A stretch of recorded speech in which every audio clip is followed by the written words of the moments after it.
नमस्कार. कधी असं झालंय का आपल्यासोबत की आपण मॉलमध्ये फिरतोय किंवा ऑनलाईन सेलमध्ये काहीतरी बघतोय आणि अचानक एक मस्त आकर्षक टी शर्ट दिसतो फक्त ₹299. आपल्या मनात विचार येतोच, अरे वाह, काय भारी डील आहे, आणि आपण तो लगेच विकत घेतो.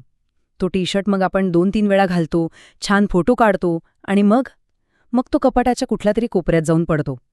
पुढच्या वेळी कपाट उघडल्यावर आपल्याला आठवतसुद्धा नाही की आपण तो घेतला होता. आणि मग आपण स्वतःलाच समजावतो, अरे जाऊ दे, ₹299 तर होते, काय एवढं. पण आज आपण जरा थांबून एक महत्त्वाचा प्रश्न विचारणार आहोत. तो ₹299चा टी शर्ट खरंच खरंच स्वस्त आहे का, की त्याची खरी किंमत आपण नाही तर आपली पृथ्वी भरतीये? चला तर मग या चकचकीत आणि स्वस्त दिसणाऱ्या फॅशनच्या दुनियेच्या पडद्यामागे जरा डोकावून पाहूया आणि समजून घेऊया की याची खरी किंमत नेमकी आहे तरी काय. तर हे फास्ट फॅशन म्हणजे नेमकं काय आहे? खरं तर हे नावच आपल्याला बरंच काही सांगून जातं. फास्ट म्हणजे काय? जलद. सोप्या भाषेत फास्ट फॅशन म्हणजे असे कपडे जे खूप कमी किमतीत मिळतात, ज्यांचे ट्रेंड्स इतक्या झपाट्याने बदलतात की विचारायची सोय नाही, ज्यांचं उत्पादन प्रचंड मोठ्या प्रमाणावर होतं आणि ज्यांचं आयुष्य खूपच कमी असतं. तुम्ही बघा, दर आठवड्याला दुकानामध्ये नवीन कलेक्शन आलेलं असतं, दर महिन्याला मोठा सेल लागतो आणि बाय टू गेट 3 सारख्या ऑफर्स तर आपल्याला सतत खुणावत असतात.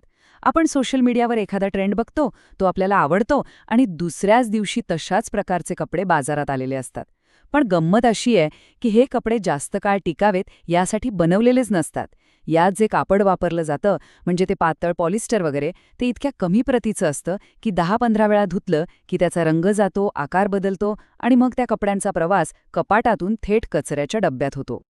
आता या वापरा आणि फेका संस्कृतीमुळे आपल्या पर्यावरणावर काय परिणाम होतोय याचे एक धक्कादायक वास्तव काही आकडेवारीतून पाहूया. हे आकडे ऐकून कदाचित आपल्याला थोडं अस्वस्थ वाटेल, पण हे सत्य जाणून घेणं खूप गरजेचं आहे.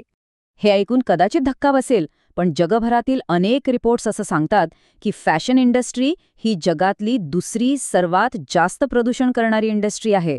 विचार करा, संपूर्ण जगात जेवढं कार्बन उत्सर्जन होतं त्यापैकी तब्बल 8 ते 10% उत्सर्जन एकट्या फॅशन इंडस्ट्रीमुळे होतं. हे प्रमाण किती आहे माहितीये? आंतरराष्ट्रीय विमान वाहतूक आणि सागरी वाहतूक या दोघांचं मिळून जेवढं उत्सर्जन होतं ना, त्यापेक्षाही जास्त. आणि आता हा आकडा ऐका. जगात दर सेकंदाला, हो तुम्ही अगदी बरोबर ऐकलत, दर एका सेकंदाला 1 ट्रक भरून कपडे कचराभूमीवर म्हणजे लँडफिलवर फेकले जातात किंवा जाळून टाकले जातात. जरा विचार करा, आपण हे बोलतोय ना, तेवढ्या वेळेतच कितीतरी ट्रक भरून कपड्यांचा कचरा तयार झाला असेल. आता बोलूया पाण्याबद्दल. एक साधा कॉटनचा टी शर्ट जो आपण किती सहज खरेदी करतो, तो एक टी शर्ट तयार करायला साधारणपणे 2700 लिटर पाणी लागतं. आता 2700 लिटर म्हणजे किती? तर एका व्यक्तीला जवळपास 2.5 वर्ष पिण्यासाठी जेवढं पाणी लागेल ना तेवढं. आणि एका जीन्स पॅन्टसाठी, त्यासाठी तर चक्क 7,000 ते 10,000 लिटर पाणी लागतं.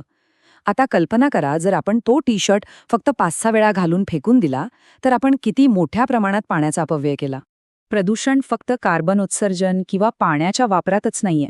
याच्या पलीकडे एक अदृश्य संकट आहे जे आपल्या डोळ्यांना सहजासहजी दिसत नाही, पण ते आपल्या कपड्यांच्या प्रत्येक धाग्यामध्ये आणि रंगांमध्ये लपलेलं आहे.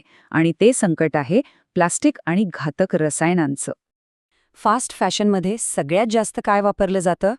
पॉलिस्टर, जे दुसरं तिसरं काही नसून सरळ सरळ प्लास्टिक आहे. आता होतं काय की जेव्हा आपण हे पॉलिस्टरचे कपडे वॉशिंग मशीनमध्ये धुतो तेव्हा त्यातून अत्यंत सूक्ष्म असे प्लास्टिकचे कण, ज्यांना आपण मायक्रोप्लास्टिक्स म्हणतो, ते बाहेर पडतात. हे कण इतके लहान असतात की ते पाण्याच्या फिल्टरमधून सहज निसटून जातात आणि गटारांमधून, नद्यांमधून थेट समुद्रात पोहोचतात. समुद्रातले मासे त्यांना अन्न समजून खातात आणि अखेरीस तेच मासे आपल्या जेवणाच्या ताटात येतात. म्हणजे आपण घातलेला तो स्वस्त टॉप किंवा ड्रेस वेगळ्या रूपात का होईना पण आपल्या शरीरात परत येतो. आणि ती आकर्षक रंगांबद्दल काय? कपड्यांना ते गडद आणि चमकदार रंग देण्यासाठी अनेक विषारी रसायनं वापरली जातात. दुर्दैवाने अनेक फॅक्टरीज या रसायनांवर कुठलीही प्रक्रिया न करता ते पाणी थेट नद्यांमध्ये सोडून देतात. यामुळे काय होतं? नद्यांचं पाणी विषारी होतं, जमिनीची सुपीकता कमी होते आणि आजूबाजूला राहणाऱ्या लोकांच्या आरोग्यावर गंभीर परिणाम होतो. आपण दुकानात जातो तेव्हा आपल्याला फक्त तो सुंदर निळा किंवा लाल रंग दिसतो, पण त्या रंगामागे नदीचं झालेलं काळं पाणी आणि पर्यावरणाची झालेली हानी आपल्याला दिसत नाही. पर्यावरणाची किंमत तर खूप मोठी आहेच, यात काही शंका नाही. पण आता जरा आपल्या खिशाचं गणितही समजून घेऊया. आपल्याला नेहमी वाटतं की स्वस्त कपडे घेऊन आपण पैसे वाचवतो, पण खरंच तसं आहे का? चला, खर्च आणि टिकाऊपणाचं एक साधं सोपं गणित पाहूया. इथे आपण फास्ट फॅशन आणि सस्टेनेबल म्हणजे शाश्वत फॅशनची एक थेट तुलना करूया. बघा, किंमत. फास्ट फॅशन सुरुवातीला खूप स्वस्त दिसतं, मान्य आहे. तर सस्टेनेबल कपडे थोडे महाग वाटू शकतात. आता आयुष्य बघा. फास्ट फॅशनचे कपडे 10 ते 15 वेळा वापरले की खराब होतात. तर चांगल्या दर्जाचे सस्टेनेबल कपडे कमीत कमी 100 वेळा किंवा 3 ते 5 वर्ष आरामात टिकतात. कापड. फास्ट फॅशनमध्ये पॉलिस्टर, नायलॉनसारखे कृत्रिम धागे जास्त असतात. तर सस्टेनेबल कपड्यांमध्ये ऑर्गॅनिक कॉटन, लिनेन किंवा आपली खादी असे नैसर्गिक धागे असतात. पर्यावरणीय परिणाम तर स्पष्टच आहे. फास्ट फॅशनमुळे प्रचंड कार्बन उत्सर्जन, पाण्याचा अपव्यय आणि रासायनिक प्रदूषण होतं. याउलट सस्टेनेबल कपड्यांचा पर्यावरणावर होणारा परिणाम तुलनेने खूपच कमी असतो. आणि शेवटी कचरा. फास्ट फॅशनचे कपडे कुठे जातात? शेवटी कचऱ्यात. तर सस्टेनेबल कपडे दुरुस्त करता येतात, पुन्हा वापरता येतात किंवा रिसायकल सुद्धा करता येतात. आता ते गणित बघूया ज्याला कॉस्ट पर वेअर म्हणतात, म्हणजे प्रत्येक वापरामागे लागणारा खर्च. समजा आपण तो 299 रुपयांचा टी शर्ट घेतला आणि तो फक्त 10 वेळा घातला, तर प्रत्येक वापराचा खर्च किती झाला? जवळपास 30 रुपये. आता याउलट विचार करूया. समजा आपण 1500 रुपयांचा एक चांगल्या क्वालिटीचा कॉटनचा टी शर्ट घेतला, जो आपण किमान 100 वेळा तरी घालू शकतो, तर त्याचा प्रत्येक वापराचा खर्च किती झाला? फक्त 15 रुपये. आता तुम्हीच सांगा, खरं स्वस्त कोणतं? जे सुरुवातीला स्वस्त दिसतं ते, की जे जास्त काळ टिकून आपल्याला पैशांची बचत करून देतं ते? ठीक आहे. आत्तापर्यंत आपण समस्या तर व्यवस्थित समजून घेतली, पण यावर उपाय काय? चांगली गोष्ट ही आहे की उपाय आपल्याच हातात आहे. आपल्या सवयींमध्ये थोडेसे बदल करून आणि काही शाश्वत पर्याय निवडून आपण एक मोठा सकारात्मक बदल नक्कीच घडवू शकतो. आपल्या मनात ना काही गैरसमज असतात. पहिला आणि सगळ्यात मोठा गैरसमज, सस्टेनेबल कपडे खूप महाग असतात. पण आपण आत्ताच पाहिलं की कॉस्ट पर वेअर काढल्यावर ते प्रत्यक्षात स्वस्त पडतात. खरं तर आपण अनेकदा लग्न समारंभासाठी हजारो रुपयांची साडी किंवा ड्रेस घेतो, जो फक्त एकदाच वापरला जातो. त्याऐवजी कमी पण टिकाऊ कपड्यांमध्ये गुंतवणूक केली तर आपला एकूण खर्च कमीच होतो. दुसरा गैरसमज म्हणजे फक्त मोठे ब्रँड्सच सस्टेनेबल असतात. असं अजिबात नाहीये. आपल्या जवळचे स्थानिक शिंपी, हातमागावर काम करणारे कारागीर आणि आपली खादी हे सर्व उत्तम आणि सहज उपलब्ध असलेले शाश्वत पर्याय आहेत. आणि खरं सांगायचं तर ही शाश्वत जीवनशैली आपल्यासाठी काही नवीन नाहीये. ती आपल्या संस्कृतीत, आपल्या परंपरेत खोलवर रुजलेली आहे. जरा आठवून बघा, आपली आजी फाटलेले कपडे शिवून पुन्हा वापरायची किंवा जुन्या मऊ झालेल्या साड्यांपासून किती सुंदर गोधडी तयार करायची. जुन्या कपड्यांचे पायपुसणे बनवणं हे तर प्रत्येक घरात व्हायचं. ही त्याचीच तर उत्तम उदाहरणं आहेत. आपण फक्त या चांगल्या सवयी कुठेतरी विसरून गेलो आहोत. तर मग आपण सुरुवात कुठून करायची? हा मोठा बदल आपल्या स्वतःच्या कपाटातूनच सुरू होऊ शकतो. काही सोप्या गोष्टी करून आपण आपल्या खरेदीच्या सवयींना एक नवीन, अधिक जाणीवपूर्वक दिशा देऊ शकतो. आजच एक छोटासा प्रयोग करूया. एक चॅलेंज स्वीकारूया. याला म्हणूया वॉर्डरोब ऑडिट चॅलेंज. पहिलं काम, आपल्या कपाटातील असे सगळे कपडे बाजूला काढा जे आपण गेल्या 1 वर्षात एकदाही घातलेले नाहीत. तुम्हाला आश्चर्य वाटेल की हा ढीग किती मोठा असेल.